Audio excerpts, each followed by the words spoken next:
good health and happiness, and let's all come back here with zest.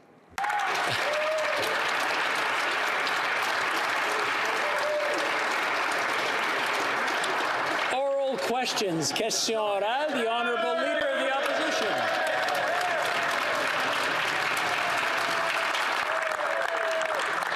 Mr. Speaker, Canadians are paying more for food, more for gas, more for housing. And the Liberals either don't know or they don't really care. Housing is up 25%. At the same time, more and more Canadian families are vulnerable to interest rate hikes. The cost of living crisis is at its worst in 30 years. Why is the Prime Minister trying to fix his budget problem by creating a household budget problem for Canadians? The Right Honourable Prime Minister. Mr. Speaker, yesterday's economic and fiscal update provided Canadians with a transparent look at our finances, as well as our plans to keep Canadians safe, particularly in regards to Omicron, to make life more affordable, and to ensure our economic recovery leaves no one behind. Thanks to the choices we made and the hard work of Canadians, Canada has recovered 106% of the jobs we lost at the peak of the pandemic, compared to 83% in the U.S. We know there are challenges ahead and the future remains uncertain, but one thing Canadians can always count on, we will have their backs. The Honourable Leader of the Opposition. The Prime Minister has their back. He's given them 30 years, the highest inflation rate since the Bank of Canada has been targeting inflation, Mr. Speaker. Gas is up 43% alone. Wow. The Prime Minister likes to blame global supply chains. He doesn't seem to realize he's responsible for road, rail, and pipelines between Fort McMurray and Vancouver, Toronto and Montreal.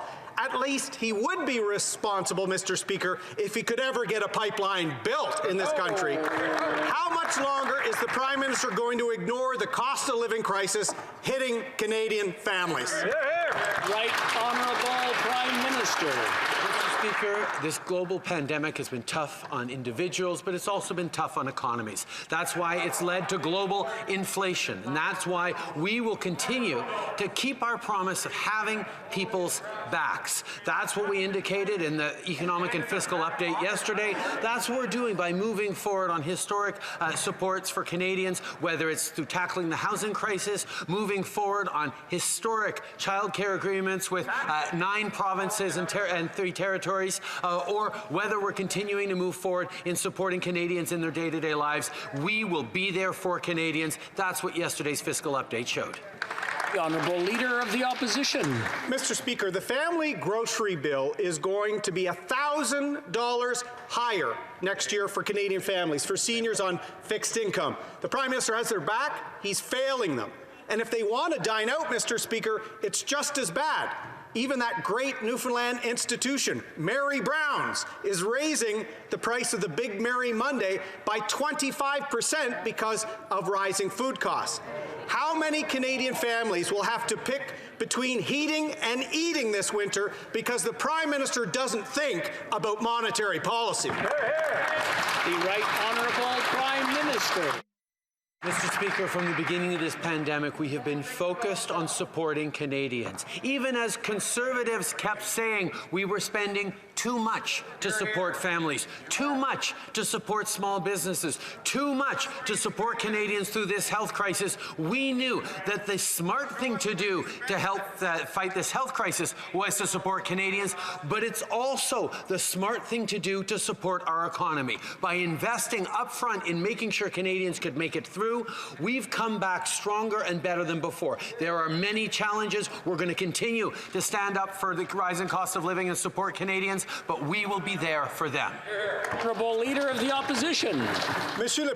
Mr. Speaker, each grocery shop costs, each bag of groceries costs more, and Canadians have to check that there hasn't been a mistake on their bill. No, there's been no mistake. It's just inflation. The fact is that this affects all Canadian families. When will the government fix this problem and help families make ends meet? The Right Honourable Prime Minister. Mr. Speaker, the world inflation crisis is directly due to the world health crisis, the pandemic. The best thing we can do to help families to get through this economic crisis is to finally get rid of COVID-19. That's why we're encouraging everyone to get vaccinated, to get their booster shot, to get their kids vaccinated, and to be careful this winter to avoid large gatherings and travel. We have to keep doing everything we can as Canadians to keep people safe, and that's how we will finally reach better days. The Honourable Leader of the Opposition. Mr. Speaker, in Canada, young people have always had the opportunity to have a prosperous future. But under this government, the dream for young workers of becoming homeowners simply no longer exists. Their dream has vanished. People are concerned about their future. Why is this government dashing the hopes of young people to have a first affordable home? The Right Honourable Prime Minister. Mr. Speaker, we recognize how difficult it is for people to purchase a first home for more and more Canadians, including young people. That's why we set up a first home ownership access program, which helps young people buy their first home with all of the associated costs and their mortgages. We are there with specific programs to help young people to fight this housing crisis, unlike the Conservatives, whose only plan to fight the housing crisis was to provide a tax credit to major apartment building owners. That's why we're there for young people. We're there for them. The Honourable Member for Belleuil-Chambly. Thank you, Mr. Speaker. The Canadian Ambassador to the United Nations, Bob Rae, stated that Bill 21, the Secularism bill, was profoundly discriminatory. This was a democratically passed piece of legislation, and it enjoys broad consensus and broad support in Quebec. The ambassador had a duty to show some self-restraint. Will the Prime Minister recall his ambassador immediately? The Right Honourable Prime Minister. Mr. Speaker, as I have often said, I am profoundly in disagreement with Bill 21. In a free society, a free and democratic society, a person shouldn't lose their job because of their religion. That's our position as a government, and that's our position as a party. We will continue to be on the side of Quebecers who they themselves are upset and disappointed that Fatima Anderi lost her job because of her religion. And we support and will support Quebecers who want to defend their rights before the courts over this piece of legislation they find unfair. The Honourable Member. Mr. Speaker, the Prime Minister is condoning Quebec bashing and defamation of totally legitimate legislation. It's as legitimate as the Prime Minister's own opinion, and it's not for the Canadian ambassador to the UN to insult the Quebec nation. Am I to understand that the Prime Minister was consulted on this and he agrees with what his ambassador has stated? The Right Honourable Prime Minister. Quebecers, we are a people who stand up for individual rights, freedom of expression, gender equality, and freedom of conscience. We defend those things in Quebec. We defend freedom of religion in Quebec. That's why there are so many Quebecers who are surprised and disappointed to see this young teacher, Fatima Anderi, losing her job because she's a Muslim. Mr. Speaker, it's not acceptable to see this happen in Canada. That's what I've been saying for years, and that is what we will keep saying here on this side of the House. The Honourable Member for Burnaby South. Mr. Speaker, Canadians are deeply concerned about the Omicron variant and how it's impacting them and their families. The federal government has a role to play in fighting back against this variant. So we've got 3 clear steps that the federal government can take. Will they help accelerate access to a booster shot, make sure Canadians have access to free rapid testing, and invest in our healthcare system to hire more healthcare workers to deal with the crisis? Will the Prime Minister commit to these 3 concrete steps to fight the variant? The Right Honourable Prime Minister. Mr. Speaker, faced with the rise of Omicron variant this coming holiday season, Canadians are frustrated and exhausted. We understand that. It is a real challenge to see rising cases, but Canadians know what to do. We need to keep safe. We need to keep our loved ones safe. We need to keep our public health systems from getting overwhelmed. That's why getting your booster shots, getting kids vaccinated is the most important thing we can do. Second, avoiding non-essential travel. We've just increased our travel advisories. We're recommending that Canadians stay home at Christmas and stay safe. We will continue to be there with rapid tests. We will continue to be there to support the provinces. The honourable member for Burnaby South. Prime Minister is telling Canadians what they can do. I'm telling the Prime Minister what he can do. On est dans une crise. We are in a crisis with the Omicron virus, the Omicron variant. We are calling for 3 steps to be taken: accelerated access to vaccinations, accelerated access to free rapid tests, and invest more money in healthcare to hire more frontline healthcare workers.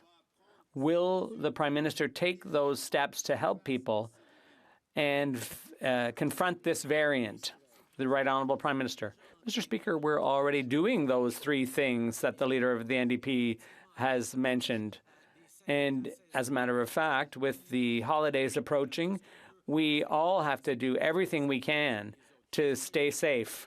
That means going to get our booster shots as quickly as possible. We have enough booster shots for everyone in Canada, and we encourage people to get those boosters. We also encourage people to get their kids vaccinated. That's important to protect our communities. We'll also be there with rapid tests and to support healthcare systems. We will be there to keep Canadians healthy because we've done so much this year. We're going to keep up the good job. Mr. Speaker, yesterday's high tax, high deficit report was more of the same recycled promises that have failed for 6 years. Housing prices are at a 30-year high. Gas prices, rent, groceries, all up. The Liberal solution? Send their bill to struggling working Canadians, families, and businesses. So my question for the Prime Minister is this.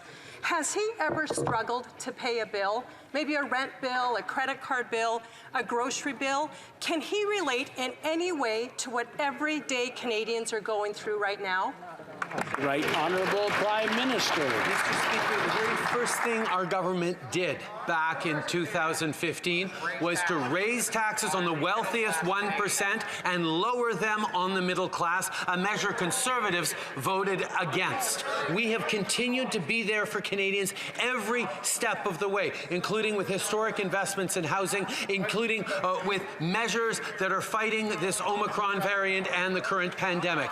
What the Conservatives don't realize is the best way to help Canadians and the best way to get our economy back to normal is to end this virus, this pandemic once and for all. That, Mr. Speaker, is what we on this side of the House are focused on.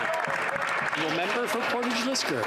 Well, what this government, what this Prime Minister continually does is raise taxes on Canadians. January 1st, he's going to be raising taxes again on struggling small businesses. But the Liberals and their elite friends are doing just fine with this just inflation. But working Canadians are struggling to put food on the table and even dream of buying their own home. The Prime Minister has been in office for 6 years, and the Canadian dream has never been further out of reach than it is right now. So when is the Prime Minister going to get serious about the finances and the economics of this country, pay attention to monetary policy, and think about struggling working Canadians? Right Honourable Prime Minister. Mr. Speaker, every step of the way over the past 6 years, we've been there for small and medium-sized businesses. We lowered the small business tax rate. We've been there to support small businesses through this historic pandemic, to support them, and they have responded positively. We've seen our economy bouncing back faster than many economies around the world because we were there for our small businesses. But what the Conservatives are talking about when they talk about payroll taxes is the fact that we are securing Canadians' retirements. We've made changes to CPP to make sure that Canadians can retire better. The Conservatives simply aren't there for our seniors. I remember having a little puppy who would look a certain direction. If I talked to him or look at him, I'd be looking at them, and they would just concentrate and figure I couldn't see them or hear them. I just want to remind people about my puppy. The honourable member for Bellechasse, Les Etchemins, Lévis. Mr. Speaker, the Leader of the Opposition set this out clearly. Inflation is harmful. The dream of home ownership is now out of reach for those under 40, with prices rising every month. The Prime Minister really doesn't care about these concerns of young people. What does he have to say to the young families who are being shut out of the housing market, discouraged, and having to abandon their dream? The Right Honourable Prime Minister. Mr. Speaker, for years we've been investing more and more in young people because we know how important it is for them to make their dreams come true. That's why we set up a program to facilitate access to first home ownership so that young people can afford a home more quickly and afford their mortgages. We're also going to keep boosting the economy by doing things the Conservatives never talk about, and that is getting through this pandemic once and for all. That's how we're going to get through the economic crisis, by getting over and done with this virus, and that's why we're continuing to work on that. The honourable member for Bellechasse, Les Etchemins, Lévis. Mr. Speaker, I'm not the one who said it. The Canadian Real Estate Association released its worrisome numbers today for 2021, a 25% increase in house prices. 25%.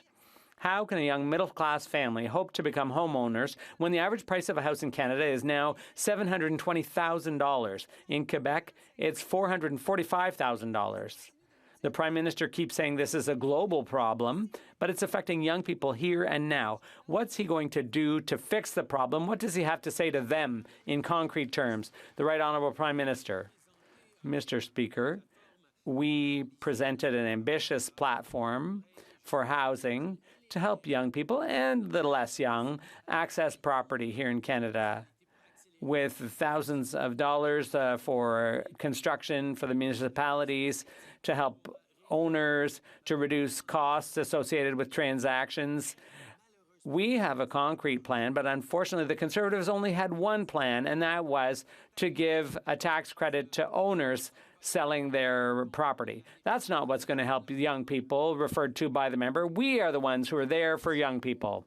Mr. Speaker, the rising cost of living is hitting Manitoba families hard. This year alone, gas prices for home heating went up 30%. Fuel for our cars went up a staggering 40%. The average national home price, we found out today, is now $750,000. And next year, Canadian families will be paying an additional $1,000 on their annual grocery bill. And none of this was really addressed in yesterday's important fiscal update, Mr. Speaker. So what's it going to take for these Liberals to realize the cost of living crisis Canadians face? Will they have to lose their homes, or just the Prime Minister losing his? The Right Honourable Prime Minister. The best thing we can do to grow the economy and help Canadians through these difficult times is put an end to this pandemic. That is why we're continuing to move forward with vaccinations, with encouraging Canadians to get their boosters, with support for kids to get themselves vaccinated, with public health measures that are going to support small businesses and keep our economy moving forward. We know that there is always more to do, and that's what we're doing, but we've done it over the years in terms of supporting families, seniors, and youth, whether it's increases to the CCB, $10 a day childcare, boosts in the GIS, more supports for students, more affordable housing. I could go on. The honourable member for Kildonan St. Paul. You know, Mr. Speaker, the Prime Minister can make all the excuses he wants, but the fact remains that he spent more money than all of his predecessors combined, and yet his record is declining investment and competitiveness, a lackluster economic growth record, record inflation, and housing prices that are taking away the dreams from half of Canadians' young people who may never own a home, Mr. Speaker. And to top it off, the Prime Minister is raising taxes on Canadians January 1st. Why are the Liberals so out of touch with the financial challenges facing Canadian families, Mr. Speaker? The Right Honourable Prime Minister.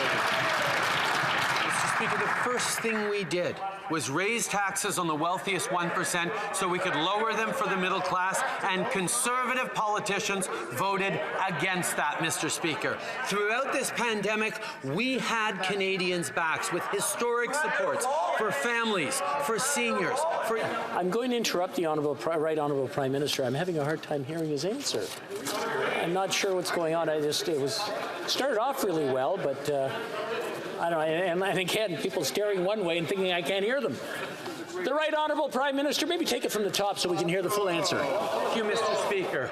Every step of the way, this government has been there for Canadians, whether it's by bringing in the Canada Child Benefit, reducing taxes for the middle class by raising them on the wealthiest 1%, moving forward historic investments in infrastructure, in housing, in transportation, all things, Mr. Speaker, that the Conservative Party chose to vote against. When we put forward a historic housing plan to support Canadians through number of billions of dollars worth of initiatives, they put forward a plan to give tax breaks to wealthy landlords selling their buildings. That's not how you support Canadians, Mr. Speaker. This government is doing that. The Honourable Member for Beloeil-Chambly. Mr. Speaker, the teacher the Prime Minister wants to portray as a victim said herself that it wasn't a religious symbol, it was a political symbol as a challenge to Bill 21. She was hired after Bill 21 was enacted, and the Prime Minister is applauding the Liberal ambassador to the UN for having bashed Quebec. Tell me, Mr. Speaker, does the Prime Minister intend to fund or finance the court challenge to Bill 21? The Honourable Prime Minister. Mr. Speaker, we can see that the Bloc is in an awkward position because thousands of Quebecers are asking real questions about whether or not in a free society a person should lose their job because of their religion.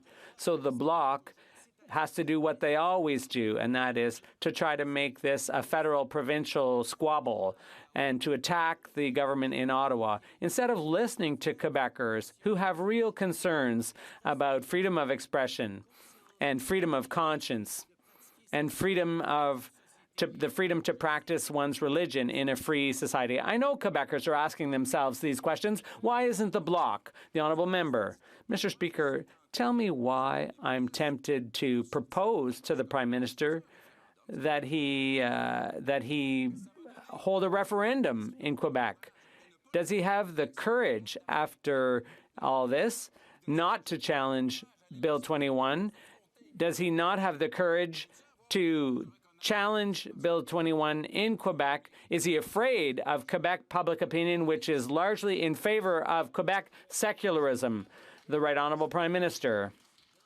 Mr. Speaker, Quebec and Canada are already secular societies. We don't ask questions about a police officer's religion or a judge's religion. We know that any religion that anyone practices in their private lives should not prevent them from holding a professional position and playing an important role in society. That's what we're defending here. And that's why Quebecers are currently asking themselves questions about how it is in a free society that you can legislate freedom of expression, freedom of conscience, and how a person can lose their job because they're a Muslim. Mr. Speaker, after canceling the Keystone Pipeline and challenging Line 5 in the United States finds itself in the same boat that Canada is in, soaring fuel prices as winter sets in. To deal with this lack of fuel and inflation, Biden has begged human rights-abusing oil cartel countries to increase their oil production. Will the Prime Minister admit that his delays, obstruction, and lack of ability to get energy infrastructure built in Canada has led to massive fuel inflation and has Canadians paying a lot for energy from climate-destroying countries? Right Honourable Prime Minister. Mr. Speaker, after years of a Conservative government that was focused on drill, baby, drill, but unable to get pipelines built, we actually are the government that is getting TMX built to access new markets for our oil for our oil resources. At the same time, Mr. Speaker, we recognize that we need to reduce our carbon emissions and invest in the oil workers in Alberta and elsewhere so we can transform our energy mix to be more lower carbon, to reach net zero, and to support good jobs. The Conservative Party is stuck in their failed past while we look to the future. The honourable member for Calgary Nose Hill. Well, most Canadians don't have the luxury of the Prime Minister's privileged futures. Nobody's going to magically buy them an electric vehicle in the next couple of weeks. Nobody's going to magically build them an LRT in the next couple of weeks. They are struggling to pay their fuel costs now. And this Prime Minister has failed to provide them with low-cost carbon alternatives, and his lack of action on energy infrastructure has driven up prices. The Americans are releasing oil from their strategic energy reserve in order to bring prices down. We don't have one here. Can the Prime Minister tell us what Canada's plan is to lower fuel costs? Honourable Prime Minister.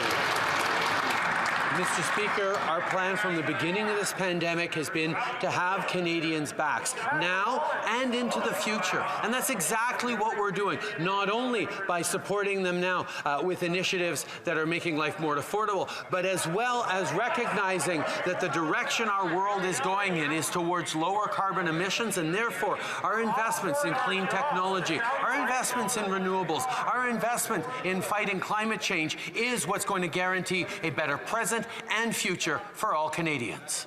Honourable member for Calgary Nose Hill. What the Prime Minister just said is that he has spent Canada into oblivion to make our prices higher for consumers. That's insane. Come on. Right now, Canadians are struggling to pay for gas. They don't have the ability to magically buy an electric car. We need to get fuel prices under control. Last year, he voted against a bill to reduce fuel price costs for farmers. Can the Prime Minister tell Canadians what he is going to materially do after failing to build pipelines to lower fuel costs? Right Honourable Prime Minister. Mr. Speaker, after a decade of Conservative failure on pipelines, we've actually invested in the Trans Mountain pipeline expansion, and we're taking the profits from that pipeline to invest in the green transformation of our economy. I'm going to have to interrupt the Right Honourable Prime Minister. I'm having a hard time hearing his answer.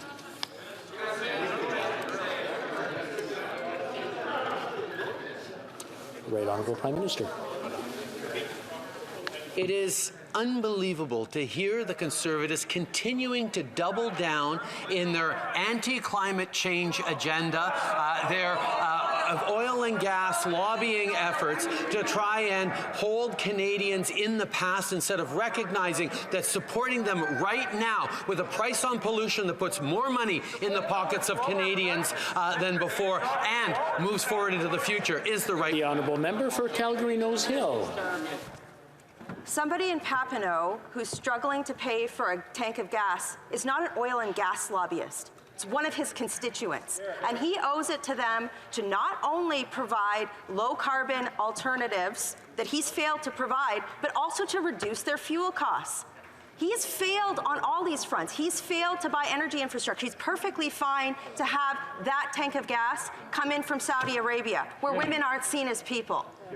He should have a plan that sees both Canadian energy, lower the cost of fuel, and ensure that we have climate action. And he's failed on both fronts. Why? The Right Honourable Prime Minister.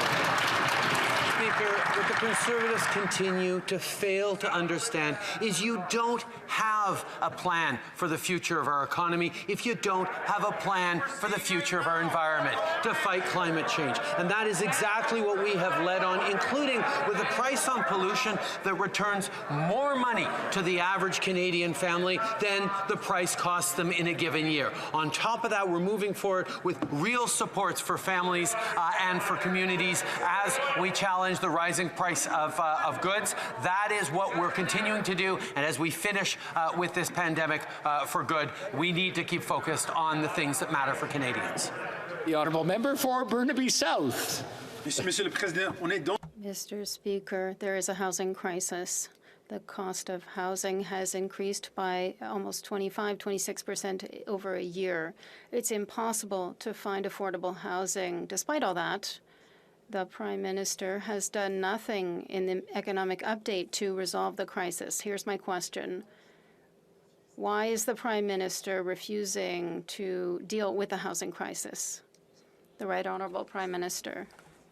Mr. Speaker, we said clearly that this government is giving a priority to affordable housing and access to housing. We will help municipalities build more housing, better housing, and more quickly, thanks to programs like the Construction Acceleration Program. We'll help families buy their first home through a first home buyer's incentive, and a new rent-to-own program will reduce closing costs for new buyers. The economic update set out our plan to put in place a national tax with regard to real estate where there is a non-resident, non-Canadian owner.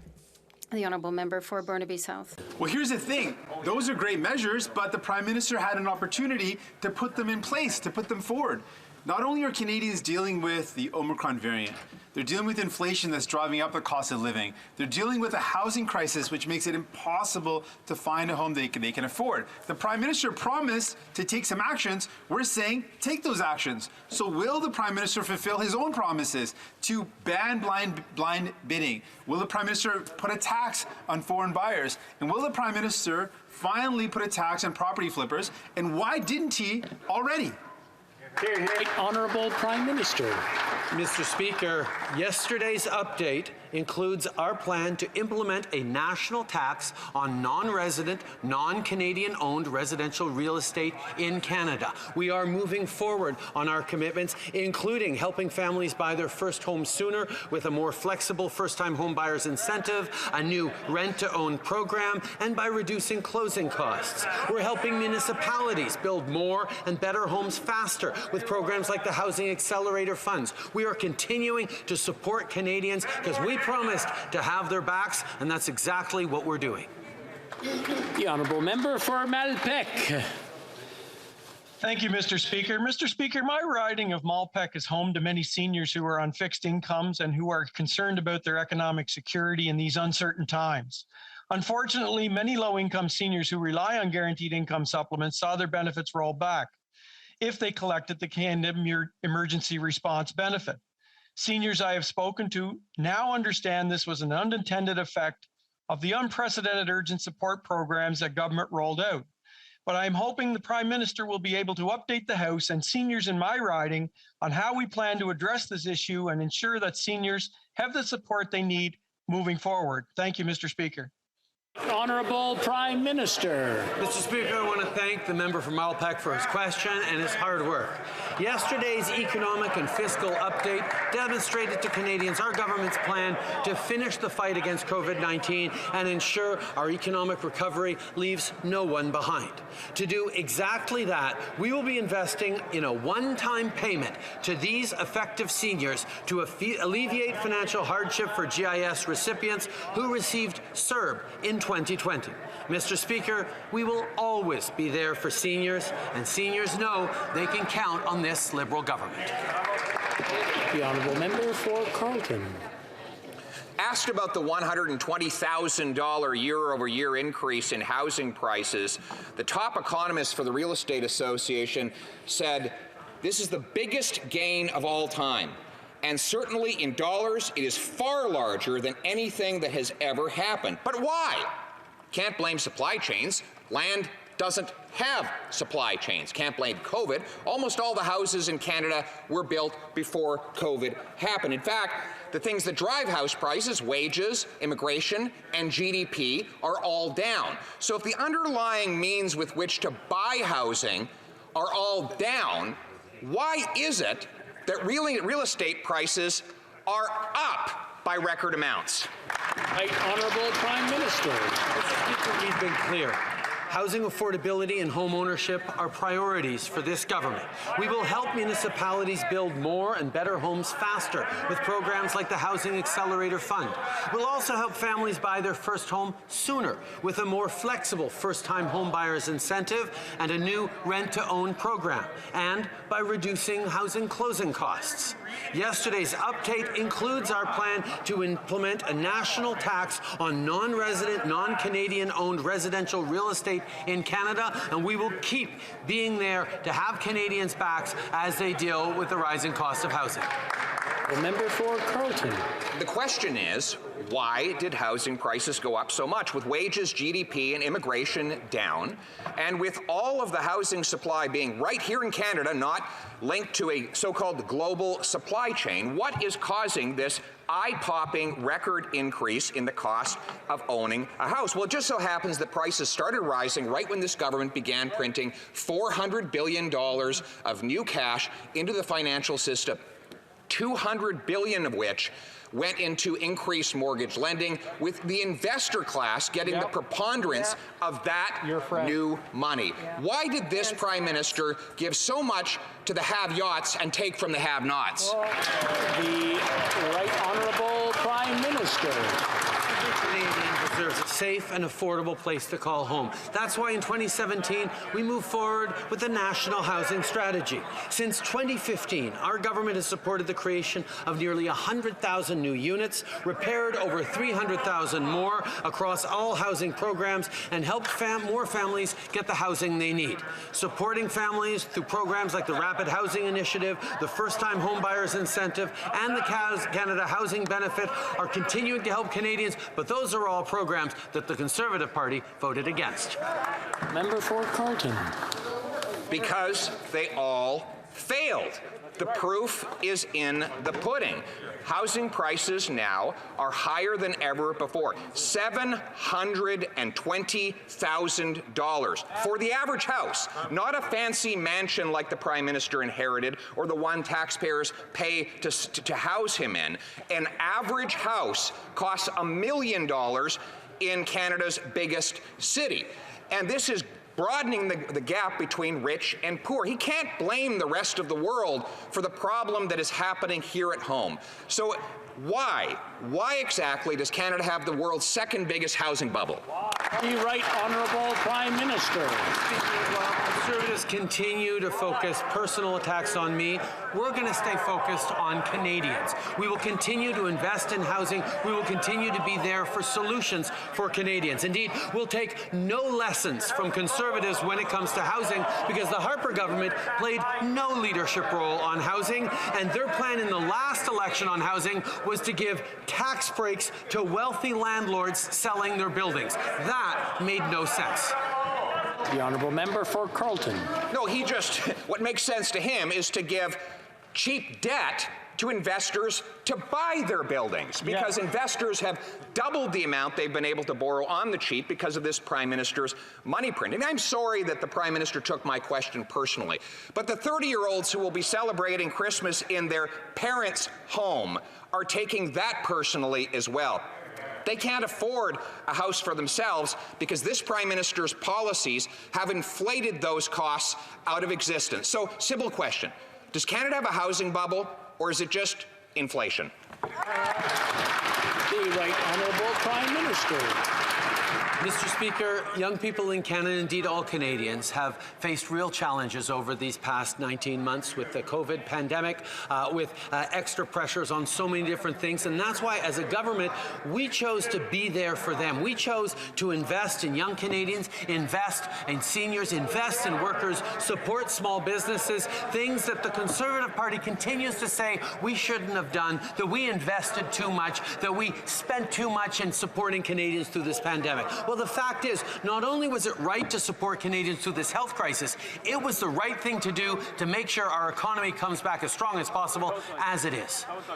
The Honourable Member for Beloit-Chambly. Mr. Speaker, it doesn't seem to shock the Prime Minister, for example, that I can't sit in this House with a mask with the Bloc Québécois logo on it. And is that a restriction on my fundamental liberty? Another issue is this teacher did not lose her job. He can repeat these untruths, and that changes nothing. I would say let's make things clear. Why wouldn't we organize, we're not asking them to do it, but a referendum Why wouldn't there be a referendum on Bill 21, and then we would see the Right Honourable Prime Minister. My goodness, the Bloc Québécois wants to cause quarrels between Ottawa and the provinces. That's why they exist. No matter what the subject is, they attack the bad federal government. I'm sorry, but this federal government has been here for Quebecers in the last 20 months. With the long-term care homes, with $8 out of $10 of support coming directly from the federal government, with billions of dollars for the healthcare system. We have been here for Quebecers, and perhaps that's why the Bloc is frustrated. The Honourable Member for Belleuil-Chambly. Quarrel, quarrel, quarrel, Mr. Speaker. Please, Jean Charest is speaking through him. Bob Rae is insulting Quebec, insulting the Quebecois nation, insulting the National Assembly of Quebec without dealing with his own people. In the meantime, the Prime Minister is playing it smart here. What is he going to say about the Uyghurs? Are the same values of humanity apply? What will the Prime Minister say when Indigenous people don't have drinking water? What does the Prime Minister say about Raif Badawi? The Right Honourable Prime Minister. This quarrel by the Bloc is to avoid having to deal with reality. That is that there are many Quebecers that are not represented by the Bloc Québécois who are seriously questioning whether they live in a free society and it should cost somebody their job because of their religion. This is something that is shocking many people. It's a concern that I share as a Quebecer and that I said from the very beginning with regard to Bill 21. It concerns me that a free society tells people what to wear or not wear when it comes to their religion. The Honourable Member for Richmond-Arthabaska. Mr. Speaker, in yesterday's economic statement, their spending wasn't missing, but one word was, and that word was inflation. But this doesn't seem to bother the Prime Minister, unlike the 60% of Canadian families who are barely making ends meet to put food on the table for their kids. The reality is that the cost of living has never been as high in Canada as it is now over the past 30 years. When will the Prime Minister tackle this increase, which is directly affecting families, seniors, and others? The Right Honourable Prime Minister. The best way to grow our economy and to make life more affordable for people is to put an end to COVID-19, in particular with Omicron. The Conservative Party doesn't seem to have understood that inflation caused by the global pandemic is being seen across the world, and Canadians are dealing with an increase in prices. As we said, during the pandemic, we will continue to support Canadians with concrete measures to support them throughout the crisis. The Honourable Member for Richmond-Arthabaska. Here's some figures for you and the Prime Minister. Gas is up by 43%, and it's going to cost over $1,000 more for Canadian families to feed themselves next year. But what is strange, this seems to suit the Prime Minister. Why is that? Well, because if it costs more for Canadians, what do people do? They pay more taxes. And what does this do? This gives more money to the Prime Minister, who can then have more money to spend. It's costing people a lot of money. They can't make ends meet. They can't stick to their family budget. When will he concretely tackle this increase in the cost of living? The Right Honourable Prime Minister. Mr. Speaker, since the beginning of the pandemic, we made a promise to Canadians. That promise was that we would be there to support them throughout the crisis, and that is exactly what we have done, despite the fact that the Conservative Party continues to say that we did too much for seniors, too much for students, too much for small businesses. We have been there to support Canadians, not because it's the way to get through the pandemic, which should remain our priority, but because this will help our economy and our jobs to recover more quickly, and that is why we are here for Canadians. The Honourable Member for Richmond-Arthabaska. Mr. Speaker, inflation is good only for this Prime Minister. It's not good for Canadian families. It's quite clear. There are workers working hard to earn a living to feed their families in order to buy a home, to put gas in their gas tanks. The more people spend, the more it costs them because the taxes have to be paid as well. And those taxes go to the government, which has spent and spent and spent, and that has driven the cost of living up. All we're asking is for concrete measures. That's what people want. When will they get to work? To the Right Honourable Prime Minister. Mr. Speaker, it's with concrete measures for months and months that we have been there to support Canadians, and we will continue to be there. We have already done it, and we are continuing to do it to make the lives of families, seniors, and the middle class more affordable with measures like what we have already done by increasing the Canadian Child Benefit, by creating childcare services and childcare spots at $10 a day for all families across the country, by increasing the guaranteed income supplement for the most vulnerable seniors, by offering more assistance to students and affordable housing. Mr. Speaker, I could go on, but I'll stop there. The honourable member for Halifax West. Monsieur le Président, Mr. Speaker, yesterday the Minister of Finance gave an economic update. That economic update shared our plan to ensure Canada's economic recovery. My constituents in Halifax West would like a solid, green, and inclusive recovery. At the same time, we know that this new variant reminds us that the fight against COVID is not over. Can the Prime Minister share with the House the measures in the economic update that will ensure that people in Halifax West and across the country can put an end to COVID-19?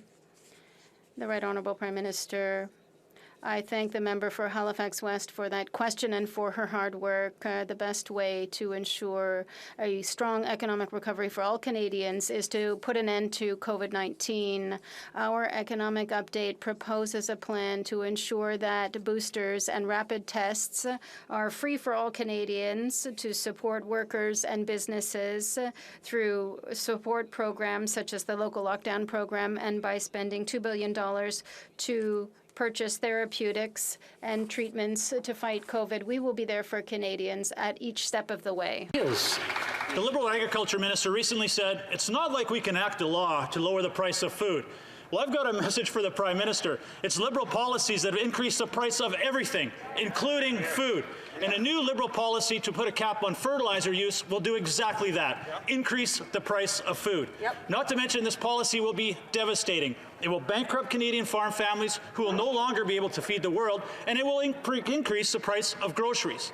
So why is this Prime Minister intent on putting a cap on crop production while at the same time increasing the price of food for Canadians? The Right Honourable Prime Minister. Mr. Speaker, Conservatives don't seem to recognize that this inflation is a result of the COVID pandemic and of the disruptions around the world to our economy because of it.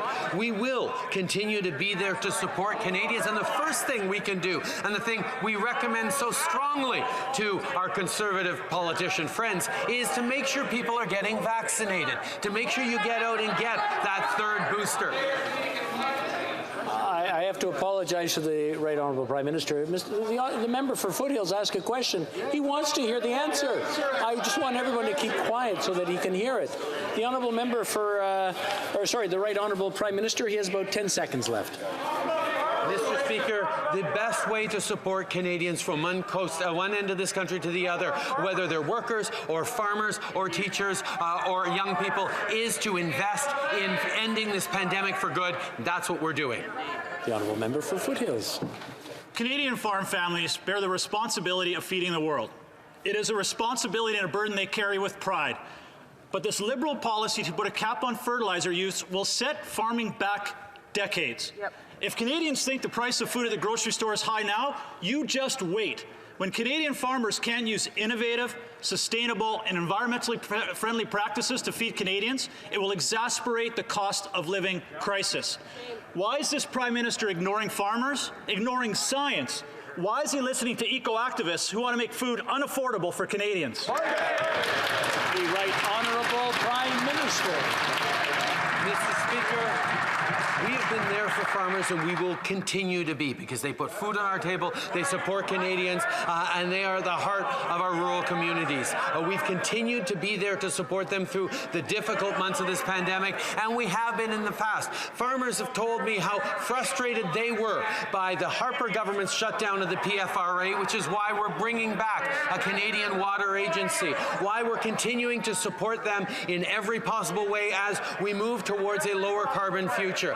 We want farm families to be strong well into the future. That's why, unlike the Conservatives, we're standing up for a cleaner environment and a better economic future for all. The honourable member for Foothills. Mr. Speaker, the Prime Minister dismissed the concerns of Canadians, and he belittled my province by not taking fuel prices seriously and comments like, dig, baby, dig. This is coming from a Prime Minister whose $1 million trust fund came from a chain of gas stations. So I would ask the Prime Minister, will he sign a giving pledge and give away his Energy Wealth Trust Fund?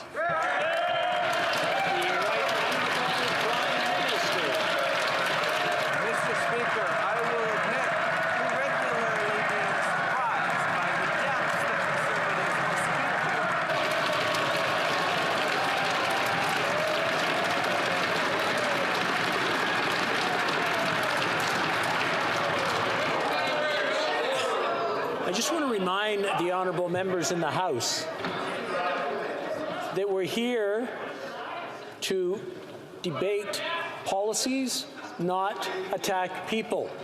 And the Right Honourable Prime Minister, if he wants to answer that.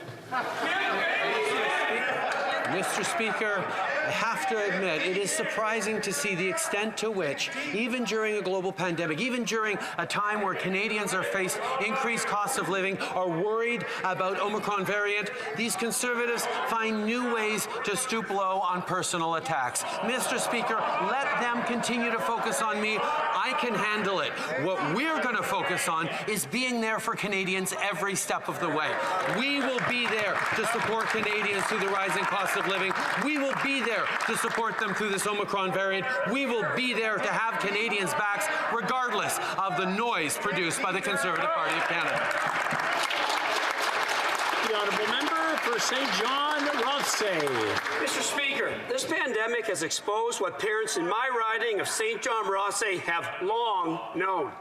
Without access to affordable childcare, parents, mostly mothers, can't work. I am proud that earlier this week, our government signed another agreement, this time with my province of New Brunswick, to provide an accessible, affordable, and high-quality $10 a day childcare to the people of St. John Rothsay. Can the Prime Minister update this House on how a $10 a day childcare will change the lives of Canadian families? Thank you. Honourable Prime Minister. Mr. Speaker, I'd like to thank the outstanding member for St. John's Rothsay for his question and for his advocacy for families in his riding. For Canadian families, childcare is not a luxury, it's a priority. Our agreement with New Brunswick will improve childcare for all children in the province, no matter where they live. By 2026, fees in New Brunswick will average $10 a day rather than the current $35 a day.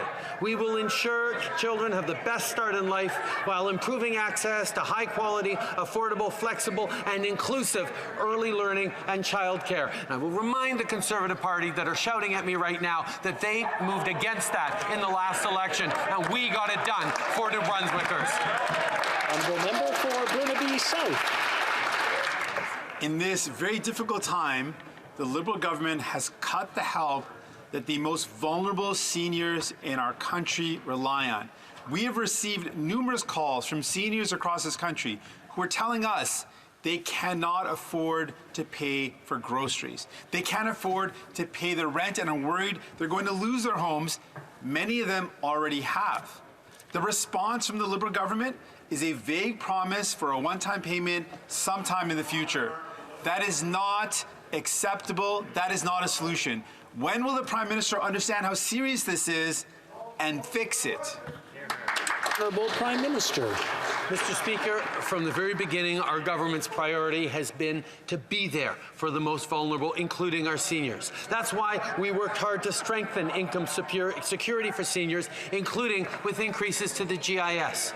We know seniors accessed income support because they needed it during the crisis.